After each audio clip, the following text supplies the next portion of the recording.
Hello, beautiful people. Today is December 18th, and that means that today is my grandmother's birthday. So before we get started with the episode, I just wanted to wish a happy birthday to my wonderful grandmother who inspires me every day for the way she cares for people, the way she just goes out of her way to make sure everyone else is having the best time always. And for that, I'm so grateful for my grandmother. So, Grandma, just wanted to wish you a happy birthday. She inspires me every day.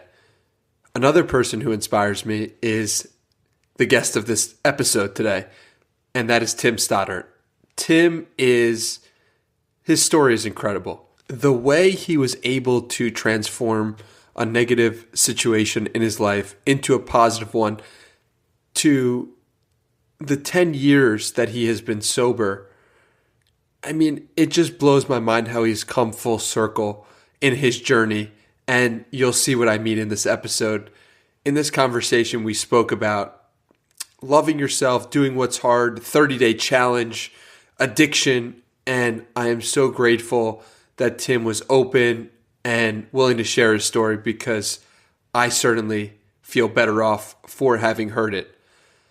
So, with all that being said, let's get right into the episode with Tim Stoddart. Interesting people, thought-provoking conversations, nutrition for your brain. Journey through the minds of the world's top performers and discover what it really takes to achieve your highest version. This is the Danny Miranda Podcast. Let's just get right into it, because I'm super stoked to talk to you, man. I've been diving into your background and doing research for this conversation. And dude, you're an animal. You're an absolute animal. And so let's get right to it. And the first thing I want to talk to you about is how you took a negative cycle and turned that negativity into positivity and used it to transform your life. And you have the perfect example of this. And I feel so related to you, because I have been through, drinking problems in the past. And it's like you had it seems like on a different level, and you transformed in a different level. So my man, break down for me what it was like to transform yourself from a negative spiral into a positive one. Well, first off, Danny, I really appreciate the kind words. It's always humbling, because when you create stuff on the internet, I guess we all have a different view of ourselves. Like, I'm really not that cool, I swear I'm not that cool. But, I have worked really hard, and I'm really proud of the things that I've built. However, it wasn't all at once. So, answering your question a little more directly, and also to note that I appreciate you saying that you've had your problems. It's always a little bit of an awkward thing when you talk about some really terrible addiction problems that you've had in the past, because it can be perceived as a weakness. But the older I've gotten, and especially the more I've kind of told my story, you realize that every single person in the world either has a friend or a family member that has been through it or has been through it themselves. So I'm really proud to be able to share that experience and see it as a strength rather than, some kind of weakness. So with all that being said, man, I transform my life honestly a day at a time. It's always funny when people use words like transformed, or, use metaphors like rose from the ashes or some shit like that, because it really was never the biggest misconception about it. Is it's not like one day I woke up and decided that I really needed to get my life together. Like when you get sober, at least in the circumstances that I've seen, when people have to just completely remove substances from their lives, it's very rarely a conscious choice of I think I can do better than this. It's really more along the lines of man, I think I'm going to die. I'm sick of getting arrested. This is terrible. My life is really spiraling downhill. I'm forced to make some changes. And so I like to just start with that.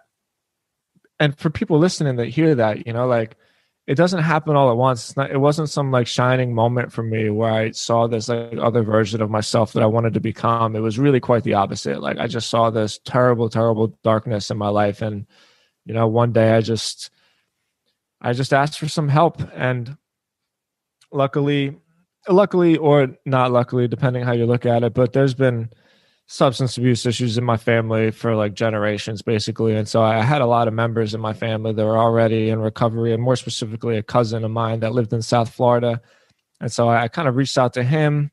He and I was related. He was kind of like a thrill seeking, like adrenaline junkie in the same way that I was. And he lived in Florida, and he kind of just took me in, man. Like, this guy saved my life. I got so much love and respect for him as a family member, obviously, but even more than that, as just like a role model and somebody that I can't say thank you enough to my cousin Brian, And so, like I've told my story a few times. It was really just, I started writing a blog. Like how I turned this terrible experience into something that was good for me is I just had all these emotions and anxieties and fears, and I felt like a loser, and I was a nobody, I had like no education. I was like, didn't have anything.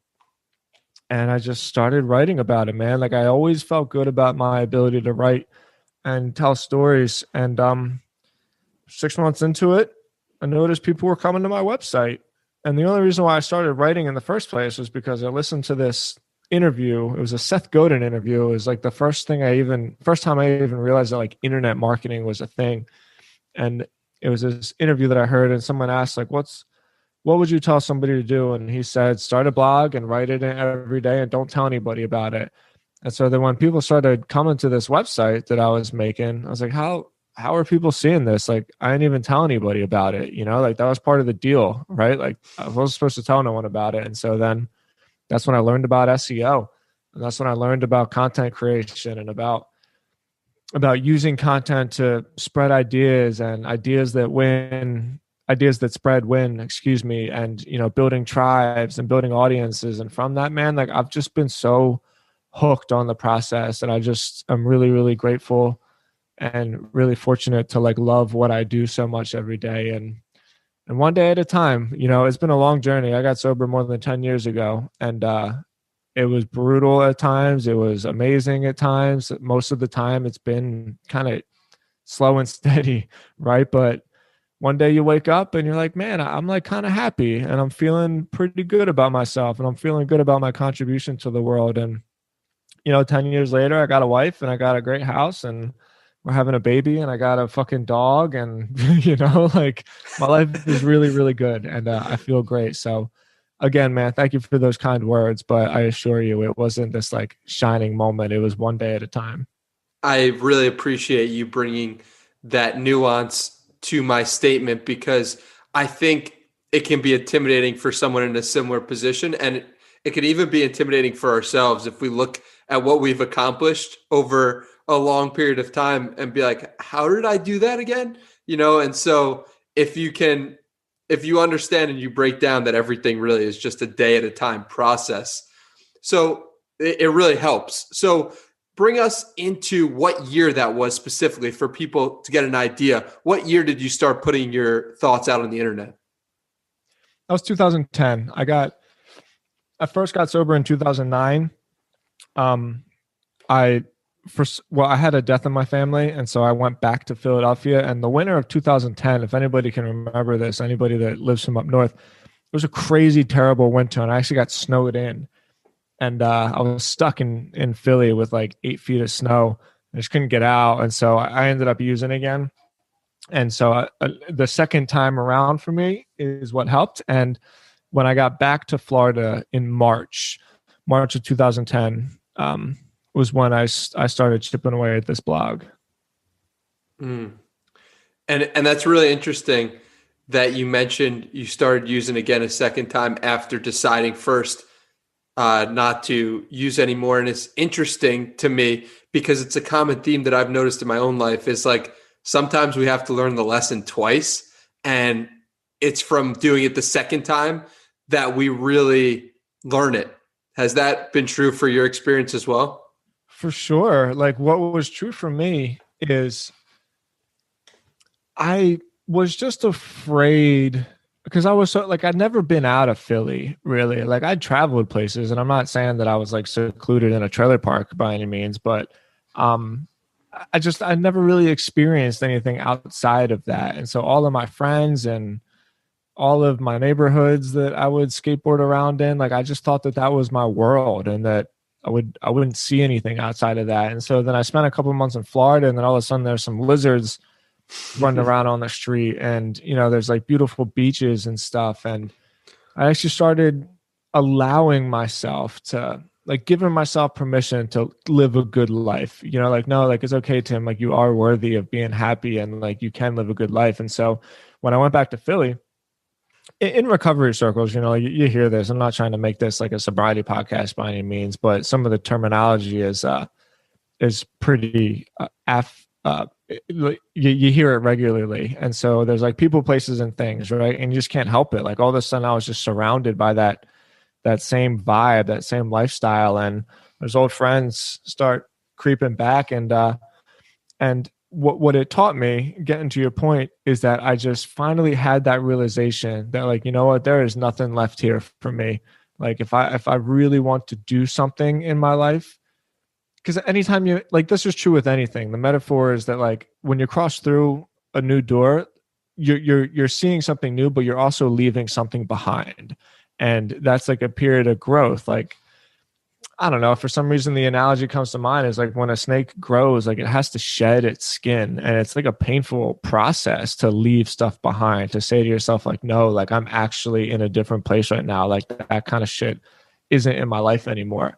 And so that really, like, I'm really grateful for that experience going back to Philly and getting stuck there in that snowstorm, because it was the first time where like just, you kind of knew it, but it was the first time I really felt it, like in my soul, like there is nothing left here for me and it's time for me to just do something bigger. Okay, so let's talk about you doing something bigger. And if I went through your research correctly, and did my research correctly rather, it seems that you turned to Copyblogger, the website, as an education for improving yourself. And is that what happened? You moved to Florida, you start getting sober, and you turn to Copyblogger as an education when you start putting your thoughts out online? Break that down for me. Yeah, that's exactly what happened, man. You did some good research. So what I found so fascinating about Copyblogger is that it's only 10 years ago, and so you say this like it's a whole nother life, but sometimes it feels like another life. Is what I was learning back then when I finally was getting traffic to my website. And you think like, how can I make money for this? The first thing you think is I'm going to put ads on it. And so I found an AdSense account and I started doing some research. And then right away I saw like, this is garbage. How on earth am I supposed to make an actual living if I'm getting like 4 cents for every 1,000 people that come to my website? And it's funny too, because I still have the first ever check that Google sent to me from running ads on my website. There was a thing called Blogspot. It's called Blogger now, but it was kind of Google's like self-made blogging platform. And because Google made it, you could natively put Google ads on it. And so I'm thinking like, yeah, I'm killing it, man. I'm living the life. And after a couple of months, I got a check in the mail from Google.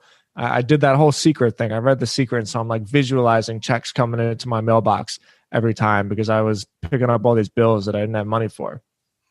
And so every time I opened my mailbox, I was like, I'm just going to pretend these are checks. And then one day there's a check in the mail. I'm like, oh my God, like it worked. And it was $23 for like months and months worth of writing. And so I was just thinking like, there's got to be a better way. And when I discovered Copyblogger, like I said, this sounds so simple now because the idea of content marketing, like we're all so familiar with, but Brian Clark, the founder of Copyblogger, he really was one of the innovators of like, if I'm going to create content, I'm not going to do it for the purpose of leveraging ads against that content. I'm going to do it for the purpose of like creating value so that people want to follow me for my expertise in like a particular industry. And then like through that audience, I can build a business. I can create products. I can create services. I can do whatever, I mean, this was before social media. So just the whole idea of having like followers wasn't even really a thing. It was all organic audience through through search and email. And I just got so fascinated by this topic because being a writer, like, I don't know, I was always that kid that carried a notebook around with me, and I got published a couple of times in like poem books and a couple essay books that I never told anybody about because I felt like, I don't know, it like wasn't cool. And you look back at that stuff and you think, why did I feel that way? You know, but I just felt good about my ability to write.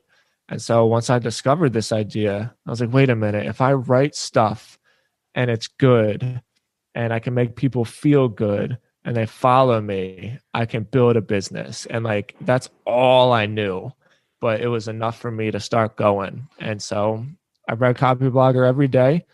I learned as much as I possibly could. And, you know, like I said, 10 years later, this is where I'm at with it.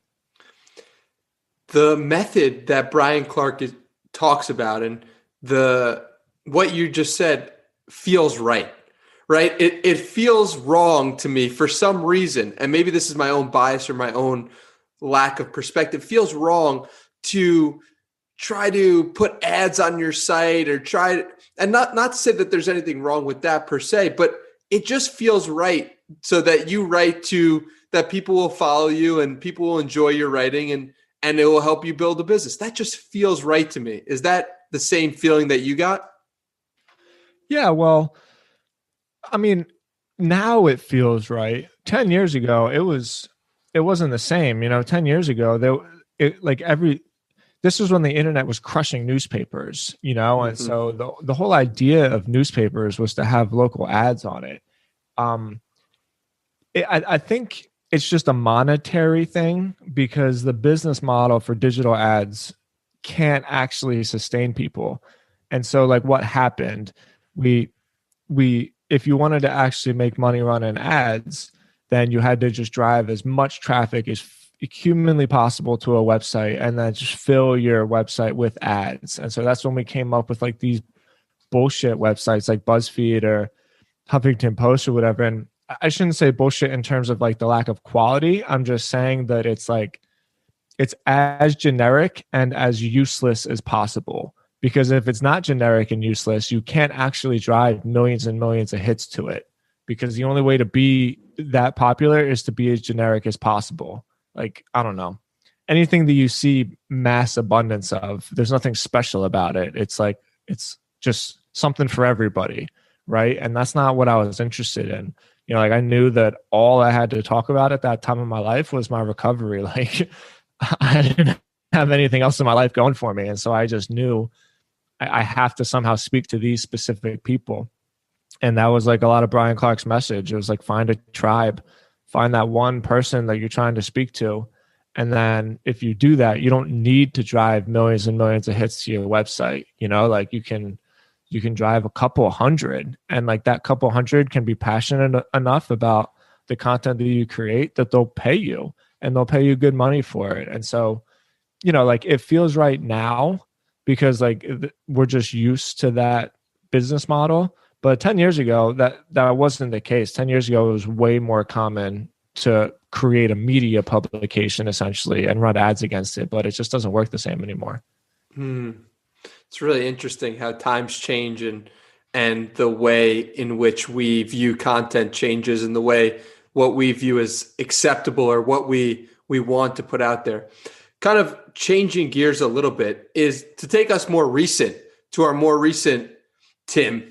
You said in one of your posts, you've written 250 blog posts in the past year. I don't know if that was in 2019 or this year going into last year, but why so much content and what compelled you to write so much content? And I admire that as a fellow content creator, but what was it in you that said, I'm going to post every day or almost every day for your website or whatever? Yeah, thank you so much. It was a lot more than that, actually. Well, on my personal site, on timstodds.com, I wrote a blog post every day for a couple of years. And I did it as an exercise. For some reason, and I can't even explain this, and I still somehow struggle with it till this day because I continue to write every single morning, but I feel like if I don't write every day, like I'm doing something wrong. And maybe that's just like those weird obsessive tendencies that I have, but I can't explain it. I really feel like I sold myself short in some way if I didn't continue to practice my craft. Like that's why I love the book, The War of Art, so much, because as Stephen Pressfield says, like art is war and war is hell. And, Hitler wanted to be a painter, and it was easier for Hitler to start World War II than it was to look himself in the mirror and like express the things that were deepest inside of him, and like it's so gnarly when you face the blank page every morning, because every morning you got to think of what is it that I want to say today. And, we overthink it. Sometimes it flows out, and no matter how many of these like tricks and hacks and spiritual writers out there to talk about right with abundance and all that, like some mornings you wake up and you stare at the blank page and it is just the most evil thing that you can look at, because you're just looking directly into yourself, and some days you don't like yourself, right? And so it's another Seth Godin thing where he just said, I hate the idea of writer's block, because for some reason it's the only profession in the world where we convinced ourselves that like we have to be inspired to do it. Like if you're a plumber, you don't get to show up one day and be like, oh, I got plumber's block today, like I can't fix your shit. And it's just like I'm a professional, like I'm a professional marketer, and I got to treat myself like a professional. And so in doing so, it means I stare at the blank page every day, and I win the war of art every day. And it doesn't mean it's going to be good, but it's a battle that I fight every day, and I'm like determined to win it. So it's not the best approach really in terms of building a business or even in terms of building an audience. A lot of times it makes more sense to take your time and like be methodical. And I do that. A lot of times the stuff that I publish daily, I publish on a Substack now. Like nobody even knows about it really. I just publish it for my own sake, but I have to do it. And I can't explain why. It's just something that's inside of me that I feel like I need to conquer that little piece of myself every morning. The War of Art by Stephen Pressfield is such an important book. And when you realize that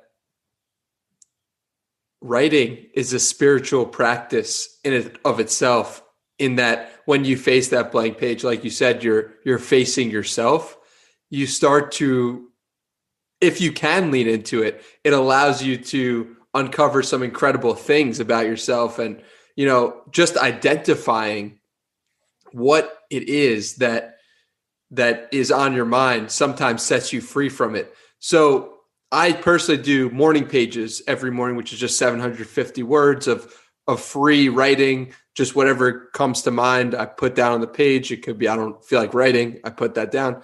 But what is it for you? What is your specific practice that you do every day?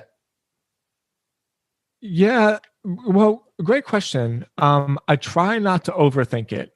And that really is my specific practice. Like I try not to overthink it. I think I've trained myself sometimes as like a high level marketer to always have some sort of, KPI attached to it. Like if I'm going to spend all this time on this article, what am I doing it for? And if I'm on a business site, I still think it's important to have that approach so that you don't waste time and so that you make the most of your resources. But for my personal stuff, like that winning that war of art that we talked about, my practice is not to take myself too seriously.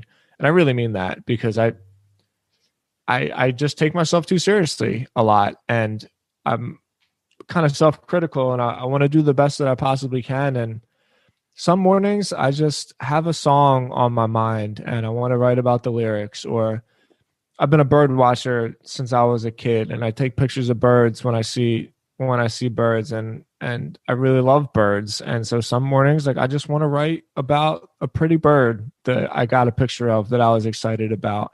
And that is my practice. My practice is my practice is to be myself on the blank page. And then when I do that, I can get into work mode and I can get into, Tim Stoddart, the professional. But in the morning when it's like 6:30 a.m. and I got my cup of coffee, my only goal is just to be myself. So it's not to hit a certain amount of words. It's not to sit down for 20 minutes. It's just, can I be myself on this page? That's it, brother. Yeah, that really is it. I mean, sometimes I'll write 1,200 words. Sometimes I'll write a couple hundred. And I know if I said what it was that I meant to say. And once I do that, and once I hit publish, shake my hands, I brush my hands off, and then I call it. I call that done. You know, I check that box and I move on to the work of the day. I like that. So you mentioned your Substack and you said no one reads it, but I actually did read it. And Cool. And I saw that you were doing a 30-day challenge where every day you're writing every morning, you're reading every morning, you're exercising every day, you're not gaming, not playing video games for those unfamiliar. You're drinking, man. That shit gets me. You're drinking a full jug of water and calling one person a day just to talk shop or say hi. So that was, I think, 4 days ago you posted that maybe? How's that going 4 for days. you? I'm on day 5. It's good, man. When I decide to do something, I always do it. Like, so that's half the reason why I write it down. At one point in my life, my dad told me it's not a goal unless you write it down. And I don't know when it was. I don't remember him saying it to me, but I know that he told it to me, and I know that I remembered it clearly. And so if there's ever something that I'm actually know in my heart I need to do, I write it down. So why those 6 things or 7 things? What's the significance of every one, and why is each one included? Where did this challenge come from? I think the challenge came from, you know, I haven't really spoken too much about this, and not that there's anything to hide. I'm just kind of a private person, but there's a lot of people struggling out there right now with COVID, and that kind of stuff breaks my heart because I've been there, you know, like I know what it's like to be freezing cold out in the street and be scared that you're not going to have like enough money or food and stuff. And I'm just so fortunate right now. And it wasn't handed to me, you know. I worked really, really hard to earn this life that I have. And I don't apologize for it by any means, but I do recognize that I've been, that I'm fortunate at this point in my life. And so I woke up the other day, my wife and I went to Massachusetts. She's born and raised in Boston, and we haven't really left our home in a while. And so we were finally just going a little crazy, and we wanted to see some family. So we went up to Massachusetts to hang out with her family. And, you know, we're having a baby in 5 months. And so that was going to be the last time that she was really able to just chill at her dad's house before they had a kid. And so she stayed extra. And so I spent the last week in my house alone. And you got nothing to do, but, well, obviously I have plenty to do, but I'm saying that the extra time, I just had time to think and read and reflect on the fact that I'm going to be a dad, and reflect on the last 10 years and how far I've come. And I've just been reflecting on all the people out there that are struggling so much. And so I've just been thinking, like, what is it that I can do in my small way to contribute to the world as best I can? And as much as I believe in service and giving back and helping other people, I really, really do believe that the best thing that you can do for the world is to like adopt as much individual responsibility as you can. I really believe in the idea of individualism. I believe in that, like, you know, if everybody kept their front porch clean, the whole world would be clean. Right. And so I just caught myself, like, not slacking by any means, but I'm just comfortable. And like, I recognize that. And I see these people out there working their asses off and hustling and like just trying to make it day by day. And so it just felt like it was appropriate for me to buckle down a little bit, like pull the best out of myself, dig my heels in a little, and make sure that I'm still bringing that extra 10% of me that I know I can contribute, because I'm not trying to get too deep with it, but I really, really just believe that when people do their best, other people around it feel it. and they feed off of it and they see it and it inspires them. And so like one person's successes aren't just that person's successes. Like we all have rippling effects through life and through time and through other people's perception. And so I wanted to just give that to myself and really dig in for a month and pull the most out of myself, knowing that there's so many people out there that are working so much harder than me. And so I just decided to do it. Like, I don't know, it was just a moment of realization. I was like, I'm not pulling the most out of myself right now. And I know I can do better. And so it was just a chance for me to level up. First off, congrats on almost becoming a new father. I mean, that's incredible, man. And I'm terrified. I'm sure you're going to do an excellent job based on this conversation thus far and what I know about you. And second of all, you speak to such a key point, which is that no one decides that they're going to be mediocre, right? No one decides that they're going to start slipping. It just happens day by day. And it's up to us to recognize it and to become aware of like, oh, I'm actually not giving my best. And I haven't been giving my best for the past week, month, year, whatever. And as soon as we recognize it, we can then do something about it. And so that's what you chose to do. And hats off to you for that, because so many people would take that situation and say, you know, I'm going to keep down this road, or it doesn't matter. And so you did the opposite, and hats off to you. And the third thing I want to say is so true about every life affecting another life, you know, and it's like for whoever's listening to this right now, you can make a stranger's day by literally smiling at them, asking them how they're doing. And that's the incredible part about life is like, we think we might believe for any moment that we're all on ourselves and we're all on our own path, but everyone's connected. And your success like lights me up. Like, I hope it does to whoever's listening. And yeah, that was my long rant, but man, I'm just so thankful that you are on this podcast. And I'm so grateful for you, man. I'm grateful for you, brother. It's my pleasure.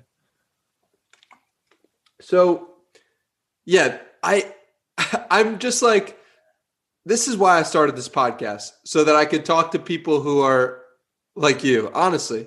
And so tell me, you've done now and published 113 podcasts.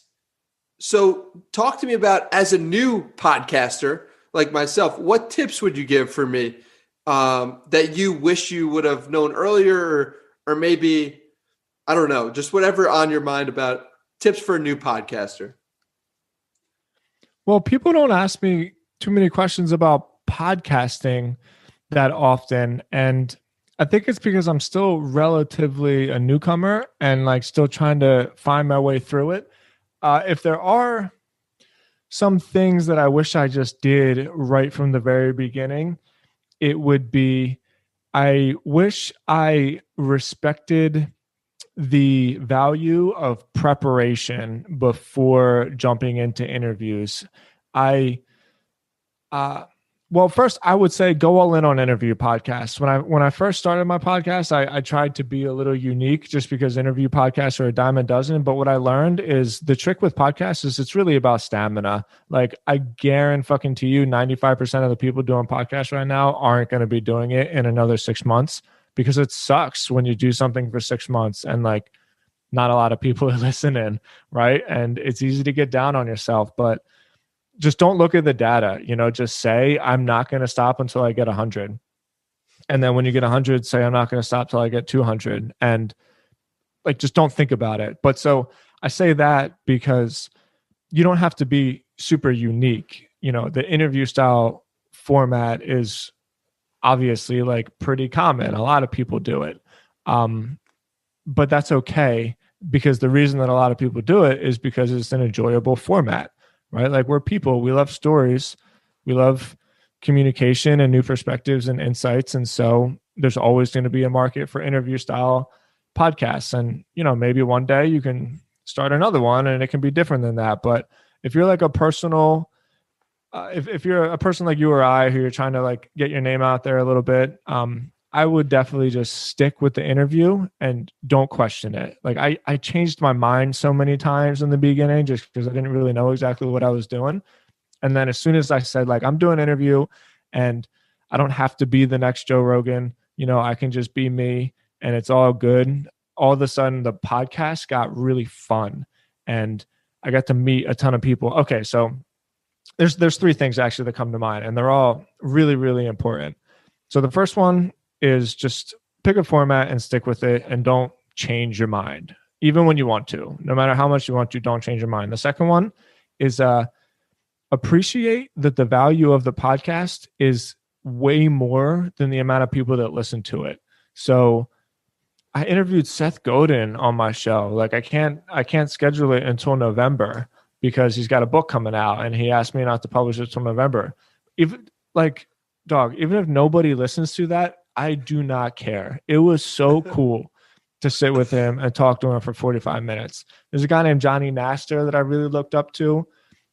He was kind of part of the Copyblogger community and he's had this brand called Hack the Entrepreneur and he was awesome. I was such a fan of him, man. Like I remember listening to him when I was just getting started thinking like, wow, what do I got to do to be on that level? And he was on my podcast and it was such a thrill to speak to him. And then, one conversation led to another and I just invested in a new company that he started and like is already killing it. So same thing, like if nobody listens to that podcast, who cares? Because I got to talk to Johnny Naster and I got to be business partners with him, like multiple people that I got to speak to that I just consider great relationships in my life, even though I never really got to see them face to face. I mean, some of them I have, like I've met people for coffee after doing it, but my friend Gons, right? He lives in Argentina. He's got this cool newsletter called Seed Table.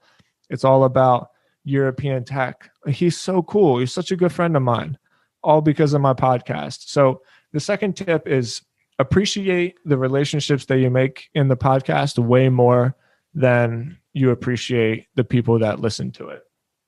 And then the third tip, which I talked about before, just do your research, man. When you don't have to spend a whole lot of time on it, it doesn't have to be a real big deal. But when I would spend 20 minutes researching my guest, it did two things for me. It let them know. So when I interviewed Ramit Sethi, for instance, like he was a fucking idol to me and I was so nervous about it, right? And so I just did some research and he actually emailed me afterwards just thanking me. Like I could tell you did a lot of preparation for that podcast and I really, really appreciate it.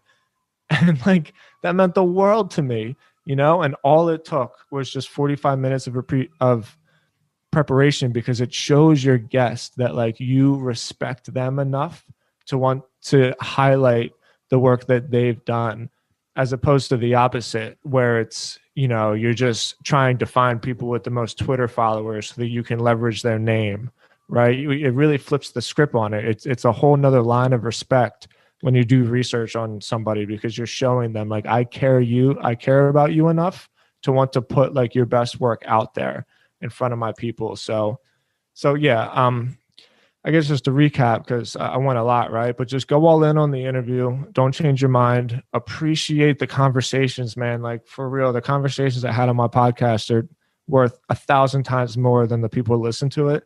And just from a tactical standpoint, like just do a little bit of prep work because it means a lot to people.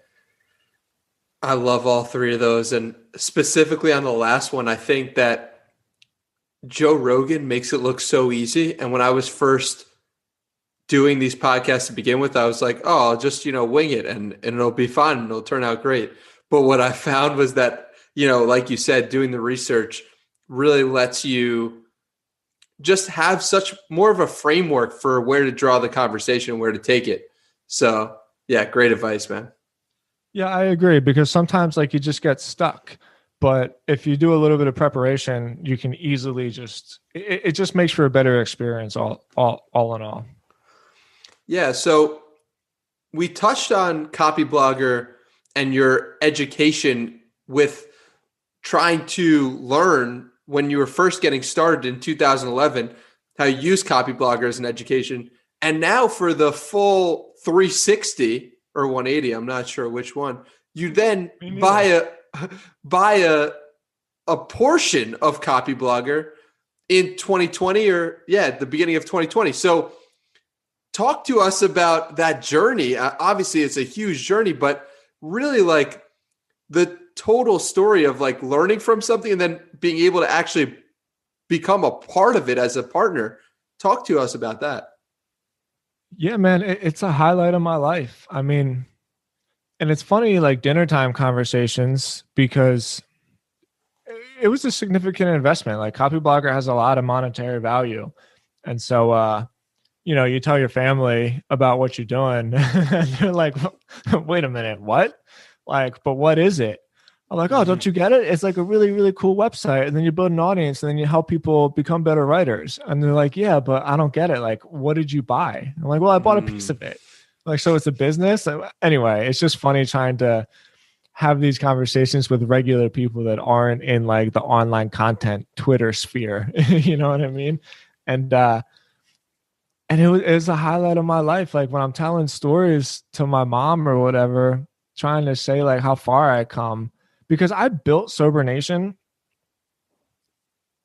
quite literally just by reading Copyblogger every morning and then looking at what they did and reformatting their latest piece of content in a way that made sense to the Sober Nation audience. Like it's borderline plagiarism, like I learned how to format content because of them. I learned how to use headers and bullet points and italics. I learned how to take advantage of the fact that it's a mobile content consumption society now. So like you have to know where to put bullet points in the content to get them at that perfect spot where their thumb hits the screen again, and so I would basically just see exactly what they're doing and I would just copy it. But I would just, when I would write the stuff, I would write it uniquely for my audience and not like a Copyblogger audience, So 10 years into it and 10 years later to approach Brian Clark and to talk to him on the phone. And he and I partnered up on a website first called You're Bolder. I think there's huge opportunities for like local media sites right now, but that's besides the point. There's a website that he created called YourBolder.com, which is a local media site in Boulder, Colorado. And I had some ideas for it, so I reached out to him, and that was how like we became familiar with each other. And then, after he saw what I did, and I basically doubled the traffic on Your Boulder pretty quickly, and we were having some great success there. I was like, hey man, I got some cash. Let me try to buy a piece of this thing. And, to be sitting here with you, and I'm a 30% equity partner in the website that, quite literally gave me a purpose in my life. It's amazing to tell the story. And when I tell the story to people, like what I was trying to explain in that beginning conversation I'm telling to my parents, like, I don't think people understand how much it means to me, because it's just a website, right? But Copyblogger changed and in a lot of ways like saved my life and gave me direction. It gave me purpose. So to be a part of it now, I just feel this huge sense of responsibility to do that for somebody else, because I know there's another one of me's out there right now that's looking for direction and is looking on Copyblogger thinking like, ah, shit, I could probably do this. And so that's like my mission right now. It's really interesting when you think about the digital sphere in general, in that you can have a website and for it to be valuable. And it's really like that is common sense for me and you, and common sense probably for most people listening, other than my grandma. No offense, grandma, just like a different time. But it's like, it's crazy, right? That a website is literally digital real estate. And it's real estate that like you can make money from and that is valuable. It still blows my mind, even though I've been brought up in it and I've been reading Copyblogger probably since the same time you were, 2008, 2009, 2010. But yeah, real cool stuff. And what I want you to touch on is the specific story of how you pitched Brian Clark to be working on Your Boulder. Well, yeah, that's actually a really, really great question, because you have to have a skill. And a lot of what I'm sorry, there's a lot of directions I want to go here. So a lot of what I'm working on in my personal brand with Tim Stodds is the idea of teaching skills before teaching products. Like I spend a lot of time on Twitter, and everybody wants to create a product now. Like Jack Butcher's killing it with this whole build once, sell twice thing. But what people don't understand about Jack is that he spent 10 years in the agency world grinding out, learning how to tell stories through design. And so as much as I'm a fan of what he's doing, and he was on my podcast, he actually lives in Nashville. He and I got coffee the other day. Dude's the man. But I think that there's a hole in that ethos where you're not going to be able to just build these multi-million-dollar products unless you grind out the building skills for 5, 6, 10 years, And I did that. I wrote who knows how many thousands of articles and thousands of, boring ass SEO'd copy pages and location-based pages and directory listings. And I did all that because Sober Nation, my first ever business, it's a directory. Like it's a directory of treatment resources.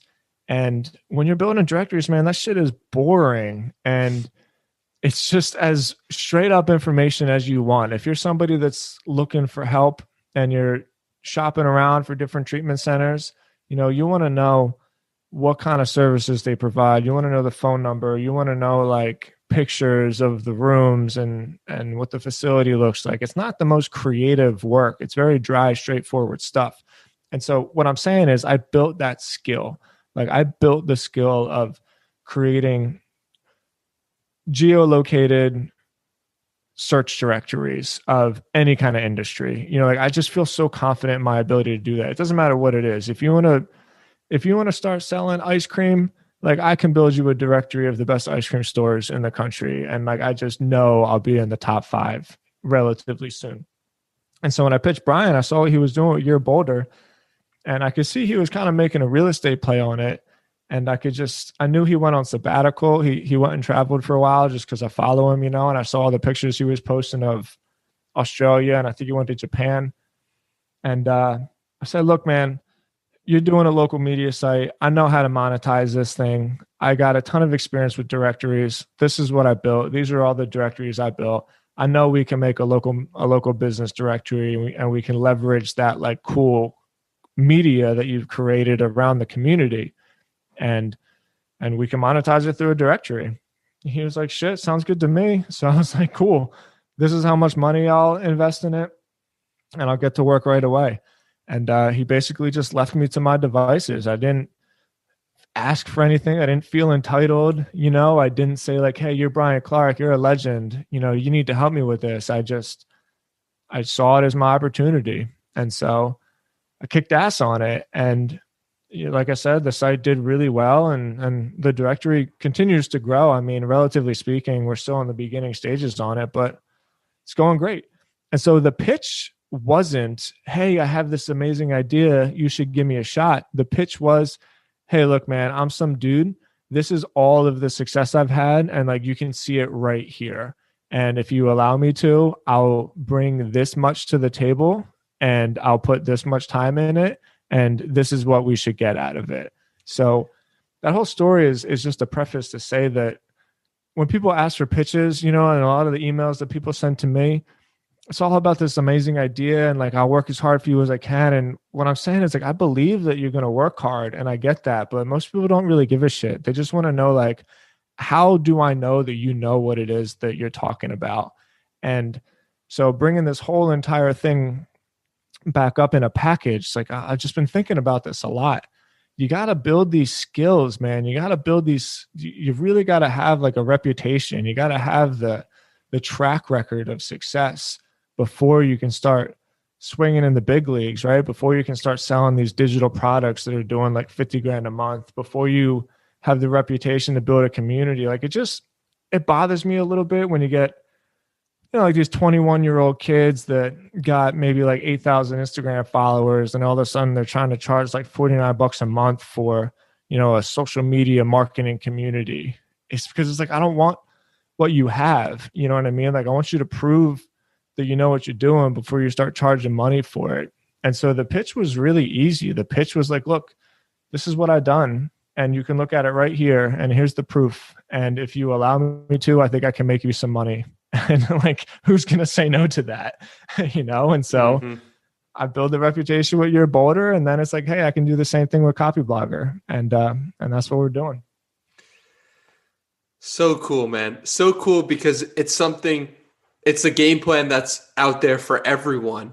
And it's just something that you take for granted, like put in the work for X amount of years, then use someone as a mentor, use someone to learn from, actually apply what they have said to do, which you did with Copyblogger, and then tell them why you should work with them and like find an opportunity for yourself. And it's just like, it seems so simple on paper, but obviously you didn't draw up a plan to do that. It's only now we're saying, okay, this is the formula. So like, I guess my question is, what was your plan? It was just to build up Sober Nation, like, and then you're just take it one day at a time, is like, you know what I'm saying? Like reflecting it back to the first story where it was like looking back, this is what you did. Now we're looking back at your professional, this is what you did. But it was really just like a one day at a time process, right? It was a lot more than I think people realize. As I've gotten older and like matured, I'm better at, well, how do you say, like creating a vision for the future, so to speak. I've learned a lot, especially from other mentors and tinkering around in like the VC world a little bit. I've learned a lot about like projections and just trying to predict the future a little bit better. And I would say it's a strength, but I'd also say it's a weakness of mine.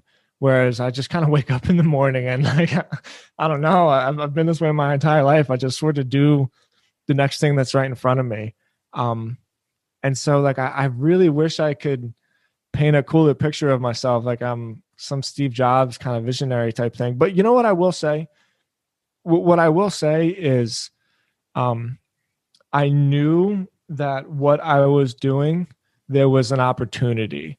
And the practical side of me as an entrepreneur thinks it's really important that people don't get too caught up in this idea of like following their passions. If you enjoy the work and if you feel good about the work, then you're already winning. Like you're beating 95% of the people out there that don't like their job. And that's just the reality of it. So you don't have to be all in on this, like this amazing feeling of like, wow, I'm just living my passion every day. Like if you like the work that you do, then find an opportunity. And the reason why I focused on healthcare with treatment and with my agency and stuff is because I knew that it was relatively boring, it was relatively dry, and that there was a ton of money to be made. So I think my plan is, Mike Rowe said it, and I'm a huge fan of Mike Rowe, both just because I think he's fucking hysterical and I think he's really smart. And I saw when you were saying on Dirty Jobs once, you said, find the opportunity and then fall in love with the work afterwards. And so that was really, really what my plan always was. Like I think my plan is about being good at observing, looking where there's openings. You got to be in where there's openings. Like you don't want to be in where everybody else is all fighting for the scraps. And that's just, I think if there's a good decision that I've made from like an execution standpoint, it's always to play around in markets that had a lot of money and not a lot of people that could do high quality work. And so that really was like my philosophy behind the whole thing. Are you doing that today? Yeah, hell yeah, man. Stodzy is still, well, maybe not so much with Copyblogger, but the lucky thing about Copyblogger is it has been around for 20 years, So like, I can do stuff on that website that you just can't even do anymore because it's almost impossible to build like a backlink profile that Copyblogger has now. I think last time I checked, we had like 3 or 4 million links, and because Copyblogger was built before there was such a thing as like social media. So back in the day, like you would share other people's content as like a way of social media. There just wasn't a retweet button back there. But today, outside of Copyblogger, yeah, 100%. Like we still are all in on healthcare. There is so much opportunity in healthcare, man. It blows my mind that all these these kids in their 20s and even early 30s are like actually spending so much time trying to do entrepreneurial type products when they could do healthcare products. I mean, healthcare is like a percentage of our GDP, like that's how big the market is for it. And it's still so damn archaic. I honestly can't believe that we have so much technology and our processes behind healthcare are still so ridiculous. Like, how many times do you go to a doctor's office and you still fill out the same stupid form that you've been filling out like 30 times? Where would that ever happen? Like you can buy a piece of pizza easier than that. But for some reason, like we just haven't decided that technology needs to be built into marketing and billing and patient management and all of that shit. And so when I say healthcare, I mean like anything: dermatology, treatment, surgeries, hospitals, urgent care, pharmaceuticals. It really, well, pharmaceuticals are pretty advanced. That industry is like really, really ahead of the game. But for the most part, like your local doctor's office just has no clue what he's doing with the internet or what she's doing with the internet. So the opportunities there, man, are still wide open. It's good to note for anyone listening wants to jump on that.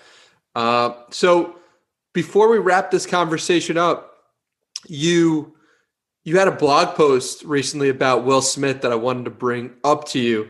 And the key point from it, I took from it at least, was loving yourself is doing what's hard. And so if you could just speak on that and riff on that for a little bit, that would be incredible, man. Yeah, well, I think this goes back to what we were talking about a little bit before. I think I wrote that actually a while ago. I started doing my daily writing on, well, it was just through email actually. And I started doing it again. I can't remember where actually. I think you might have found that on my Substack or maybe even on my blog. I don't remember, but I do remember the video where he was saying, like, I love myself too much to eat that like donut or something like that. And that's hard, right? Because it's just such a cruel joke that God played or that the universe played to make all of the fun things in life the easy things. Like it doesn't make any sense, right? Like, how come it's so easy to grab a bowl of Lucky Charms in the morning when like you wake up and it's bad for you? And like, if you want to make a good nutritious breakfast, even cracking the eggs is harder than pouring a bowl of Lucky Charms, right? And like, that's everywhere. If it's easy, it's just not good for you. And I think the reason that exists is because God wants to make it so that the people that are best suited to do the hard things are there, because you can't do the hard things if you're always taking the easy way out, So like, the brain surgeons are the brain surgeons because they're the only ones that could be the brain surgeons by nature of the fact that they're probably the same people that cook their breakfast every morning, So people that love themselves and people that like take care of themselves, it's more than just loving yourself, right? It's in all areas of your life. Like, the same people that exercise are usually the same people that have good careers, usually the same people that have decent relationships. And no matter what, the way you do one thing is usually the way that you do everything.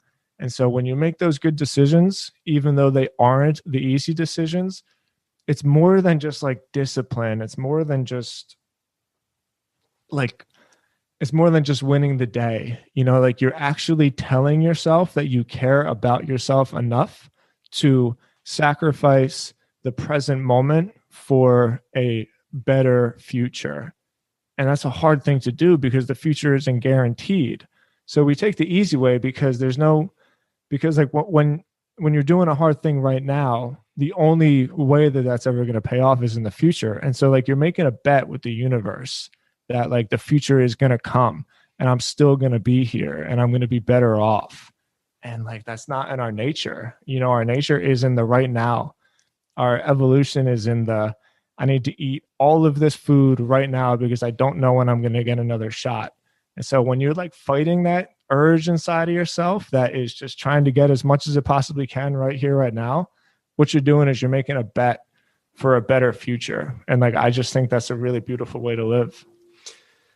So beautifully said, my man. And it's really true what you are saying. And when you can fall in love with that hard thing and doing that hard thing and fall in love with the present moment while doing it, you're really winning the game of life, because you are not only placing a bet on your future, but you're also enjoying the present moment. So beautifully said, man. And before we go, do you have any final pieces of wisdom to drop to the listeners of the Danny Miranda podcast and myself? Because I feel like I've gained so much from this conversation already, but if you have any final tidbits, please let us know. Well, I don't have any personal wisdom because, believe it or not, everything that I know is something that I either read somewhere or that somebody else taught me. But the best piece of advice I ever got in my life is something that I don't have any quotes tattooed on me. I have things that people have said to me personally tattooed on me because they had such a big impact. And when I was getting sober, my sponsor at the time, he kept saying every single day, no matter what was going on in my life, because in the beginning it's rough, you know, and you got no money and like you're scared and you don't know what you're going to do tomorrow and all that. And he just kept telling me every day, he's like, look, man, just make it to midnight.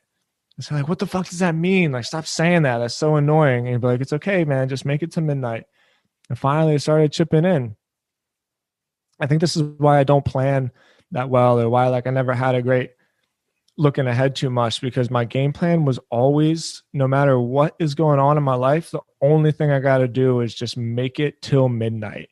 And then when midnight comes, all I got to do is make it till midnight again. So like, I'm never, your problems don't seem that big when you're staying in the present moment, you know? So I guess just keeping the sobriety thing, you know, it's hard to think of that wedding 3 months from now when your sister's going to get married. Or like, for instance, in my case, like I'm Scottish and all of my family members are from Scotland. And so every Thanksgiving we would take a shot of a McCullum. It's like a really good scotch. And we would talk about what we're grateful for. And to think that I couldn't do that anymore, you know, and it would give me so much fear and so much anxiety. And so Bobby just kept telling me, it's like, look, just make it to midnight. And so as long as I stay in like the right here, right now, and I don't think too far out ahead, and I just like make it to midnight every single day. I've made it to midnight for 10 plus years now. And I really, really think that if there is like one secret to, you know, like quote, the secret to success, right?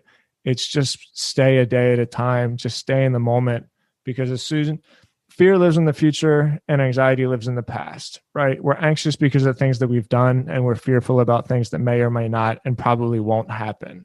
So if I'm like right here, right now, I appreciate this good conversation with you. I appreciate that I got air in my lungs and that like I'm free to express myself in all the ways and just all the blessings that I got in this present moment. All of a sudden life is really, really good. So like, why would I want to go that far into the future and be fearful? Or why would I want to live in the past? So if I just make it to midnight and I stay a day at a time, then my life goes really, really good. I love it, man. And I hope we all just continue making it till midnight.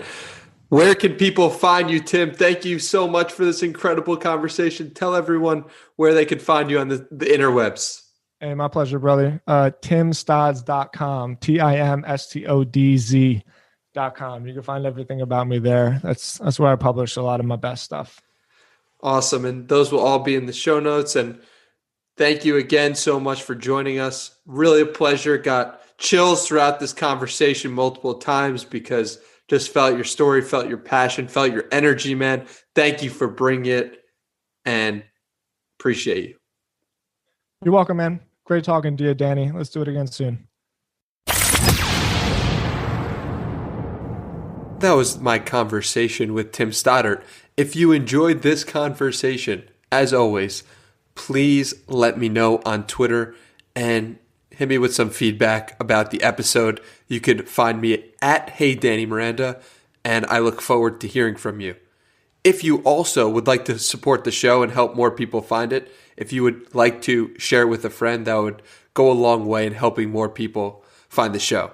Thank you from the bottom of my heart for listening, and I'll see you guys in the next one.